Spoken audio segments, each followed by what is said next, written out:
ہے کہ چمڑے کی جیکٹ پہننا کیسا ہے، چمڑے کی جیکٹ پہننا کیسا ہے، سمجھے؟ یہ ہے چمڑے کی جیکٹ چلتی ہیں بہت ساری، تو اس کا پہننا کیسا ہے؟ تو اس سلسلے میں یاد رکھیے کہ وہ چمڑے کی جو جیکٹ ہے وہ چمڑا اگر حلال جانور کا ہے تو جب جانور حلال ہے تو اس کا چمڑا بھی حلال ہے، جانور جب حلال ہے تو اس کا چمڑا بھی جو ہے حلال ہے، لہٰذا اس کی جیکٹ پہننے میں کوئی حرج نہیں ہے، جائز ہے۔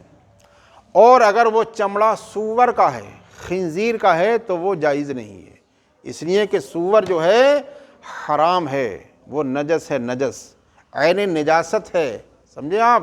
عین نجاست ہے، اور عین نجاست کبھی پاک نہیں ہوتی ہے، سمجھے آپ؟ کپڑا اگر نجس ہو جائے تو کپڑا پاک ہو جائے گا، اس لیے کہ نجاست اس پر لگی، سمجھے؟ تو کپڑا نجس ہوا، وہ جو ہے دھونے سے پاک ہو جائے گا، مگر جو عینی نجاست ہے وہ پاک تھوڑی ہو جائے گی، عینی نجاست پاک نہیں ہوگی۔ اسی طریقے سے خنزیر جو ہے وہ بھی عینی نجس ہے، عینی نجاست ہے، وہ بھی جو ہے پاک نہیں ہو سکتا، سمجھ گئے آپ؟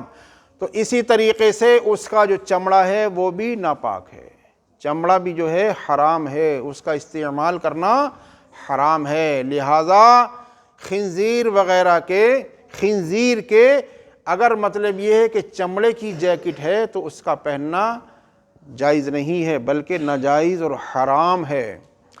اور اگر مردار جانور کی کھال کی اگر جیکٹ بنائی، مردار جانور کے چمڑے کی اگر جیکٹ بنائی تو اس کو جو ہے دباغت دینے کے بعد پہن سکتے ہیں، دباغت دینے کے بعد مردار جانور، حلال مردار جانور کی کہ چمڑے کی جو ہے جیکٹ کو استعمال کیا جا سکتا ہے۔ اور اگر ایسے جانوروں کا چمڑا ہے کہ جو درندے ہیں، ایسے جانوروں کا اگر چمڑا ہے جو درندے ہیں تو درندوں کے چمڑے کی جیکٹ کا استعمال کرنا مکروہ ہے۔ اللہ کے حبیب کریم صلی اللہ تعالیٰ علیہ وسلم نے بھی سمجھے درندوں کے چمڑے کے استعمال سے منع فرمایا، اس لیے کہ اس میں تکبر کا اظہار ہے، سمجھے؟ وہ درندوں کا چمڑا ہے تو درندگی کا کچھ تو اثر اس میں بھی آئے گا نہیں آئے گا، تو اس لیے جو ہے تکبر کا اظہار ہے جو شرعاً منع ہے۔ یہ تمام تفصیل آپ جو ہے جان چکے ہیں، واللہ تعالی عالم بالصواب۔